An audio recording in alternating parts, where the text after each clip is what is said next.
नमस्कार, मैं पंडित सतवंश शर्मा ज्योतिष संसार द्वितीय देखने वाले सभी दर्शकों का हार्दिक अभिनंदन करता हूं। स्वागत करता हूं अपने इस प्रोग्राम में जिसका नाम है ज्योतिष संसार द्वितीय।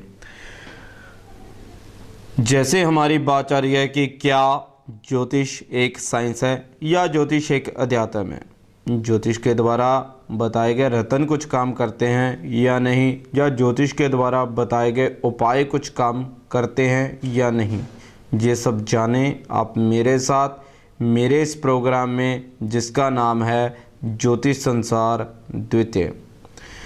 तो प्रिय दर्शकों, कल तक हमने बात की थी केतु महाराज को लेकर कि केतु महाराज कैसे हमारे जीवन को प्रभावित करते हैं, केतु महाराज का क्या स्टोन होता है, लसुनिया पहनना चाहिए या नहीं, राहु का स्टोन होता है गुमेद पहनना चाहिए या नहीं। तो भैया ना तो गुमेद कभी पहने और ना ही लसुनिया कभी पहने। राहु केतु को कभी भी एक्टिवेट करने की ज़रूरत नहीं है। जब भी आप कोई स्टोन पहनते हो, उपाय करते हो, उससे कोई ना कोई ग्रह एक्टिवेट डीएक्टिवेट होता है, ऑन होता है या ऑफ होता है। अब सभी के मन में एक सवाल रहता है, या जो ज्योतिष के क्रिटिसाइज़र हैं या ज्योतिष की जो आलोचना करते हैं, उनका एक सवाल रहता है कि अगर आप कोई भी उपाय कराते हो ऐसे ग्रह कैसे ठीक हो जाता है। तो आइए आज उनके लिए मैं बात कर रहा हूं जो ज्योतिष की आलोचना करते हैं, जो ज्योतिष के आलोचक हैं। तो आज का एपिसोड उन्हीं के नाम पर है जो ज्योतिष की आलोचना करते हैं और कहते हैं कि भाई आपने ये 10 रुपए की मूंगी ली, 10 रुपए का चावल लिए, जल प्रवाह किए, इससे कौन सा ग्रह, इससे आसमान का कौन सा ग्रह ठीक हो जाएगा, आपकी पत्री का कौन सा ग्रह ठीक हो जाएगा। जो ज्योतिष में विश्वास रखते हैं, अगर उनसे अगर ये पूछो तो उनके पास तो जवाब नहीं होता, वो चुप कर जाते हैं इस बात पे कि कैसे होता है, क्यों होता है, कि एक 10 रुपए के चावल कैसे हमारी पत्री के चंद्रमा को ठीक कर सकते हैं, 10 रुपए की मूंगी कैसे बुध को ठीक कर सकती है, 10 रुपए की पीली चने की दाल हमने जल प्रवाह की तो वो कैसे गुरु ग्रह को ठीक कर सकती है या दान कर सकती है। कच्चे कोयले जब हम जल प्रवाह करते हैं तो उससे राहु या शनि कैसे ठीक होता है। चलते पानी में अगर सरसों का तेल गिराने को किसी ने बोला है तो उससे शनि का नुकसान या फायदा कैसे मिलता है। काले माँ अगर हम शनि के चरणों में चढ़ाते हैं या जल प्रवाह करते हैं, उससे शनि नुकसान या फायदे में कैसे आता है। आप सभी के मन में ये सवाल रहते हैं, तो आज इन सवालों का कोशिश कर रहा हूँ कि जवाब देने में मैं सक्षम हूँ। तो आइए सबसे पहले बात शुरू करते हैं पीली चने की दाल से, कि पीली चने की दाल जल प्रवाह करने से क्या होता है। पीली चने की दाल जल प्रवाह करने से भैया आपको दुआ मिलती है, किससे, उस गुरु ग्रह से नहीं। जब आप पीली चने की दाल जल प्रवाह कर रहे हो, वो पानी में जा रही है, जमीन की शक्ति को बढ़ा रही है, क्योंकि जब आप चने की दाल पानी में डालोगे तो पानी के जो केमिकल्स होते हैं, पानी में जो तत्व होते हैं वो स्ट्रांग हो जाते हैं। ये तो साइंटिफिक मैं आपको बात बता रहा हूँ ना, कि अगर आप किसी साइंटिस्ट से भी पूछोगे तो वो भी इस बात को ना नहीं करेगा। जब आप पीली चने की दाल जल में प्रवाह कर रहे हो तो वो जल जाकर कहाँ लगेगा, खेतों को लगेगा, खेती जमीन को लगेगा। जब आपने पीली चने की दाल को जल प्रवाह कर रहे हो तो वो खेतों को जब पानी जाकर लगेगा, उस जो खेत की जो ज़मीन होती है उसकी शक्ति को बढ़ा देगा। वहाँ पे धान या गेहूँ पैदा होगा, अधिक मात्रा में पैदा होगा। किसान जितना सोचता है उससे भी जब अधिक पैदावार होती है तो वो किसका शुक्रिया करता है, भगवान का। करने वाले कौन हो, आप। करवाने वाला कौन है, ये माध्यम हम लोग बनते हैं। और एक बात को हमेशा याद रखें, जब आपने पीली चने की दाल जल प्रवाह की या कोई भी चीज़ जल प्रवाह की, उससे पानी की शक्ति बढ़ जाती है, जल की शक्ति बढ़ जाती है। जब जल की शक्ति बढ़ती है और जल जब जमीन को लगता है तो जमीन की शक्ति बढ़ती है। जब जमीन की उर्वरकता में तेजी होती है, वृद्धि होती है, तो किसान खुश होता है। जब किसान खुश होता है तो दिल से दुआ देता है कि हे भगवान, आज तुम्हारा लाख लाख शुक्र है कि जो मैंने सोचा था उससे अधिक पाया, भगवान भला करे। जब ऐसे विचार मन से निकलते हैं तो वो सीधी सीधी दुआ किसको जाती है? जिसने पीली चने की दाल जल प्रवाह की उसे। जितने भी स्कूल बनते हैं, जितने भी विद्यालय बनते हैं, जितने भी यहाँ पे विद्या ग्रहण की जाती है या विद्या दी जाती है, चाहे वो ज्योतिषी का घर हो, चाहे वो कॉलेज हो, चाहे वो स्कूल हो, चाहे वो प्लेवे हो, चाहे वो नर्सिंग स्कूल हो, कैसा भी स्कूल, यहाँ पे विद्या या ज्ञान दिया जाता है, चाहे कोई आश्रम हो। ये वही ज़मीन है जिसके नीचे पीली चने की दाल का पानी लगा हुआ है। ये ज़मीन नीचे से पीली होती है।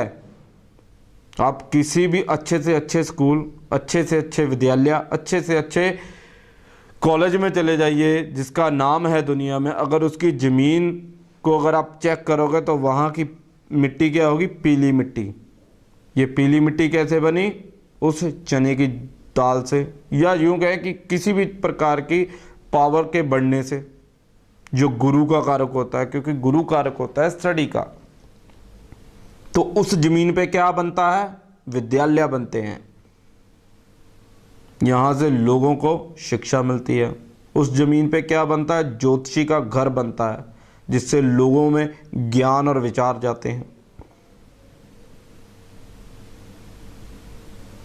अब बात करते हैं कोयले के जल प्रवाह करने से भैया क्या फायदा होता है। कोयले को जब हम जल प्रवाह करते हैं तो कोयला पानी के साथ बहते बहते बहते बहते जब एक जगह रुक जाता है, जमीन में धंस जाता है, 100 साल के बाद, 50 साल के बाद, सालों के बाद कोयला हीरे का रूप ले लेता है। जितनी भी हीरे की खानें हैं वो कोयले से निकलती हैं। कोयला अपने अस्तित्व को छोड़कर एक प्योरिटी में, एक हाई क्वालिटी में आ जाता है। किसमें? हीरे में। और जिस जगह के नीचे ये कोयला दबा होता है उस जमीन पे क्या बनता है? शराब का ठेका बनता है। जैसे पीली चने की दाल के पानी के रुकने से उस जगह पे क्या बनता है? मंदिर बनता है, मस्जिद बनती है, गुरुद्वारा बनता है, चर्च बनती है, कोई भी धार्मिक जगह, क्योंकि वहाँ पे गुरु का वास होता है। वहाँ पे गुरु का वास होता है। और जो विद्यालय नहीं चलते, जो स्टडी सेंटर नहीं चलते, उनकी ज़मीन पीली रंग की नहीं होती। इसलिए जब हम वास्तु करते हैं सबसे पहले हम मिट्टी को टेस्ट करते हैं कि अगर आप यहाँ पे स्कूल खोलना चाहते हैं तो इसकी मिट्टी दिखाइए, पहले मिट्टी चेक करवाइए। जो ज्योतिषी महाराज मिट्टी चेक करते हैं उनका राज भैया यही है कि पहले मिट्टी चेक करते हैं कि कैसी है, यहाँ पे कौन सा असर इस ज़मीन में है, तो हम वैसा काम अगर वहाँ पे खोला जाए। अगर मान लीजिए कहीं पे कोयले की खदान या कोयला जिस ज़मीन के नीचे है या शनि का पूरा रूप है, अगर वहाँ पे विद्यालय खोलेंगे, स्टडी सेंटर खोलेंगे तो नहीं चलेगा। वहाँ पे क्या चलेगा? एक दिन ठेका चलेगा शराब का, वहाँ पे मांस मदिरा की दुकानें चलेंगी, वहाँ पे विद्यालय नहीं चलेगा। जितने भी मैं स्कूल फेल देखता हूँ तो उनका कारण ही यही होता है। जितने भी लोग इस लाइन में आकर, ज्योतिषी की लाइन में आकर या किसी भी लाइन में विद्या और ज्ञान के रूप में आकर फेल होते हैं, तो उनका कारण बेस यही होता है कि सबसे पहले ज़मीन को चेक किया जाता है कि ज़मीन कैसी है, इसके ऊपर कैसा वास होगा। तो वैसे ही जैसे अगर कहीं कोयले जब यहाँ पर आकर रुक जाते हैं तो वहाँ पर भैया शराब के ठेके खुलते हैं, मांस मदिरा की दुकानें खुलती हैं। ये होता है शनि और राहु का प्रभाव। अब जो सिक्का पानी में गिराते हैं तो उससे क्या होता है, जब सिक्का पानी में गिराते हैं तो सिक्के के घुलने से पानी शुद्ध हो जाता है, पानी साफ हो जाता है। लेकिन बहुत क्वांटिटी, जैसे 4-4 किलो के सिक्के अगर आप पानी में गिराते जा रहे हो तो भैया उससे इतना पानी में पोल्यूशन आ जाता है कि मछलियां मर जाती हैं। जब मछलियां मर जाती है, जीव हत्या का पाप आपके ऊपर लग जाता है। जो सिक्के के 4-4 किलो के ठिप्पे हर जन्मदिन पर पानी में गिराते रहते हैं तो भैया उससे जीव हत्या होती है, उससे बद्दुआ मिलती है। ज्योतिष क्या है? सिर्फ दुआ और बद्दुआ का खेल। आपने कैसे दुआ एकत्रित की, आपने कैसे बद्दुआ एकत्रित की, वो आप पे कैसे वर्क कर रही है या कैसे नहीं। अब अपने जीवन में आकर देखें या जीवन में चेक करें कि दुआ और बद्दुआ का खेल कैसा चलता है या ज्योतिष का खेल कैसे चलता है। तो ये सुने, एक सास अपनी बहू रानी को नौ को बहुत ज़्यादा तंग कर रही है, बहुत ज़्यादा सता रही है। नई नई बहू रानी घर में प्रवेश हुई तो उसकी सासू माँ ने उसको गुस्सा करना, उससे लड़ाई झगड़ा करना शुरू कर दिया। तो जो वो बहू रानी है या वो जो बेटी है किसी की, उसके मन से एक बद्दुआ निकलती है, एक बद्दुआ निकलती है, एक दुर्सीस निकलती है। कुछ महीनों के बाद, कुछ सालों के बाद हो सकता है उसका माँ और बेटी जैसा प्यार हो जाए। अपनी सास के साथ माँ और बेटी का प्यार हो जाए, कोई शक नहीं है। लेकिन जो पहले पहले उसकी सास ने जो अपनी बहू से, अपनी नूंह से जो बद्दुआ एकत्रित की है, अब उस बद्दुआ का असर उस लेडीज़ की बेटी को भुगतना पड़ेगा। जब उस लेडीज़ की बेटी को वो सब बातें भुगतनी पड़ती हैं या वो प्रताड़नाएं उसकी बेटी को आती हैं, दुख उसकी बेटी को लगता है, तब मन से यही आवाज़ निकलती है कि भगवान, मैंने तो किसी का बुरा नहीं किया, हम तो रोज़ मंदिर जाते हैं, आपको प्रसाद चढ़ाते हैं, फिर ये सब मेरे साथ ही क्यों, या मेरे परिवार के साथ क्यों, या मेरी बच्ची के साथ ऐसा क्यों हो रहा है। और यहीं पर अगर हम दूसरी तरफ से देखें, जो बहुएं अपनी सास को सताती हैं, बात यहाँ केवल सास बहू को नहीं सता रही, यहाँ पे कलयुग का समय है भैया। यहाँ पे जो बहुएं अपनी सास को सताती हैं और उस सास के मन से जब दुर्सीस निकलती है, बद्दुआ निकलती है, एक मन से आह निकलती है, तो उसका फल सामने वाले को कहाँ भोगना पड़ता है? जब उसकी माँ के साथ उसकी बहू आकर करती है। जो कोई बहू अपनी सास को सता रही है या सताती है, तो भैया उसका फल उसे अपनी माँ के रूप में, या उसकी माँ को जो दुख होता है फिर उसके रूप में भोगना पड़ता है। फिर उसके घर में भी कोई ऐसी ही औरत आ जाती है जैसा उसने उनके घर का ये हाल किया है।